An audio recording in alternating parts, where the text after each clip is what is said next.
Assalamualaikum warahmatullahi wabarakatuh. Asyhadu alla ilaha illallah, asyhadu anna Muhammadan abduhu wa rasuluh. Allahumma sholli ala Sayyidina Muhammad wa ala ali Sayyidina Muhammad. Baik sahabat Explorer, mari kita panjatkan rasa syukur kita kehadirat Allah Subhanahu wa taala. Salawat dan salam semoga tercurahkan kepada kekasih Allah yaitu Nabi Muhammad SAW. Oke, jumpa lagi dalam acara Mutiara Kehidupan. Kali ini Kang Den akan mengambil sebuah judul tentang hati yang menurut Kang Den ya, maaf kalau ada salah atau buruknya menurut Kang Den, ambil manfaatnya, buang yang jeleknya ya. Hati menurut Kang Den itu sesuatu yang mendasari perbuatan baik buruknya manusia dan akan kembali lagi perbuatan itu sendiri gitu. Kalau diibaratkan itu sebuah cermin itu tidak berbohong, kalau buruk ya buruk, kalau bagus ya bagus. Atau sesuai sabda Rasul, yaitu ada segumpal daging di dalam diri manusia, apabila itu baik maka akan baik seluruh tubuhnya, dan apabila daging itu sendiri segumpal daging itu jelek maka jelek juga seluruh perbuatan atau dirinya itu. Nah, menurut Kang Den, dalam kata hati itu tersendiri mengandung makna atau singkatan. Yuk kita simak bareng-bareng ya.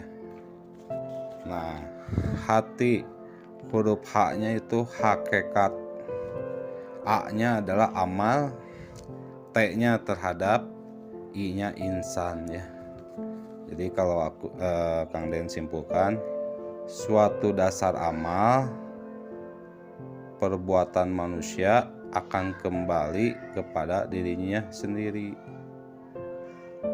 Jadi semua amal itu akan kembali terhadap manusia itu sendiri ya, baik buruknya akan kembali kepada dirinya gitu. Nah, sedangkan hati itu terbagi menjadi dua, apa saja? Yang pertama adalah manusia yang memiliki hati yang bersih ya.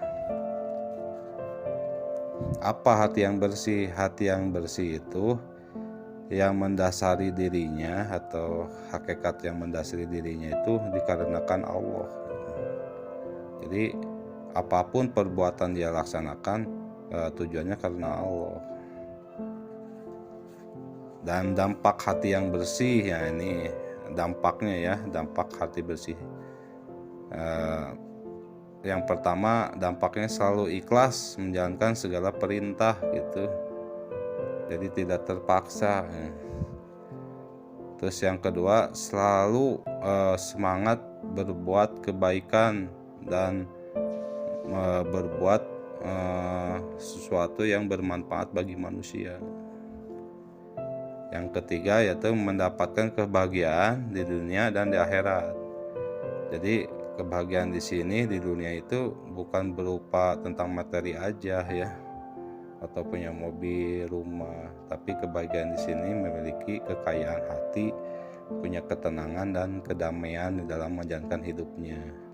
Sedangkan kebahagiaan di akhirat dia mendapatkan ridhonya Allah atau surganya Allah. Yang keempat adalah selalu menjaga hatinya dengan zikrullah gitu. Dia tidak terlepas dari zikir. Kalau habis sholat dia selalu zikir, selalu istighfar, minta ampun, sehingga bersih dari dosa. Walaupun dia berbuat dosa disengaja atau enggak, di hari itu dia cepat-cepat dibersihkan gitu, jadi terjaga gitu. Nah, yang kedua yaitu hati yang kotor. Hati yang kotor gimana ya? Hati yang kotor itu biasanya segala perbuatannya didasari bukan karena Allah, tapi didasari oleh keinginan diri dan hawa nafsunya dalam menjalankan suatu amal atau perbuatan di dunia ini. Nah, hati kotor juga ada dampaknya. Apa aja dampak ketika hati kita kotor? Yang pertama, selalu tidak ikhlas dalam beramal gitu. Jadi kalau menjalankan amal itu terpaksa gitu. Terus yang kedua, selalu berbuat keburukan di dalam hidupnya gitu. Jadi bawaannya teh ingin maksiat terus gitu kan, dan suka lupa kepada Sang Pencipta. Ketika ada azan atau panggilan sholat, dia cuek, nggak menjalankan perintah Allah. Yang ketiga, selalu mendapatkan penderitaan di dunia dan di akhirat. Jadi hidup di dunia itu walaupun bergelimbangan harta di mana-mana, dia itu selalu gelisah gitu, merana gitu. Ya, suatu orang yang menderita lah gimana gitu kan. Dan di akhirat mendapatkan azab Allah. Nauzubillahi min dzalik ya. Terus yang keempat, susah untuk diberi nasihat ke jalan Allah. Dia merasa dirinya benar gitu kan, nggak mau dinasihati. Padahal ada pepatah, telur kalau keluar dari pantat ayam ambil kalau yang baiknya. Nah, kalau yang buruknya jangan diambil ya. Diambil yang baiknya. Siapapun dia yang berbicaranya, kalau itu kebaikan ambil manfaatnya ya. Nah, sekarang yaitu hal-hal yang mengotori hati. Apa saja yang bisa mengotori hati? Nah, ini kita bahas ya. Mudah-mudahan kita terhindar dari hal-hal yang mengotori hati. Satu, selalu berprasangka buruk kepada Allah dan manusia dalam hidupnya. Jadi contohnya gini, kita selalu menjalankan ibadah gitu kan, selalu berdoa, tapi nggak kunjung itu rezeki yang diberikan oleh Allah gitu. Jadi berprasangka buruk kepada Allah gitu. Nah, itu yang bisa mengotori hati, karena di Allah berfirman, prasangka aku sesuai prasangka hambanya. Kalau kita bersangka buruk, ya Allah juga akan berprasangka buruk terhadap kita gitu. Maka harus berprasangka baik terhadap Allah ataupun manusia. Yang kedua adalah lalai terhadap perintah Allah dan selalu berbuat dosa. Nah, itu adalah noda-noda yang nempel pada hati kita sehingga cermin teh burem gitu tah. Terus yang ketiga yaitu tidak ikhlas dan tidak bersyukur apa-apa yang diberikan Allah pada diri kita gitu kan. Jadi selalu membandingkan diri kita sama orang lain gitu.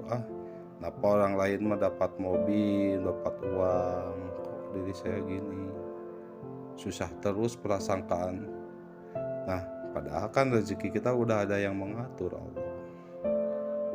Jadi tidak ikhlas. Padahal di ayat, barang siapa yang kita bersyukur kepada Allah apapun yang terima pada saat ini, maka Allah akan diberikan nikmat yang lebih gitu. Udah mah kurang, tidak bersyukur ya sengsara gitu. Yang keempat yaitu selalu iri, dengki atau hasad terhadap manusia gitu. Jadi gini, kalau manusia mendapat menderita kesedihan, kita bahagia. Terus kalau teman kita beli mobil, dia yang asiknya, kita yang menderitanya kan. Rugi ya. Orang yang bahagia, kita yang merasa ruginya. Nah, itu adalah penyakit hati ya. Terus yang kelima, selalu menyakiti manusia, baik dengan perbuatan atau kata. Nah, itu bisa mengotori hati. Ya, itulah hal-hal yang mengotori hati. Mudah-mudahan Kang Denny atau sahabat eksplorer yang lain bisa menjaga dari hal-hal itu. Nah, ini adalah cara mengobatinya apa saja. Nah, yang pertama yaitu tobat sungguh-sungguh terhadap Allah dan banyak istighfar. Jadi kembalikan kepada Allah ya. Kalau bisa tobat nasuha, salat nasuha gitu. Minta ampun dan akuilah kesalahan kita, lalu perbaiki, menyesal perbuatan itu. Banyak baca istighfar. Terus yang kedua, minta maaf kepada manusia yang telah kita sakiti gitu, baik dengan perbuatan atau kata-kata kita dulu telah menyakiti ya, minta maaf gitu.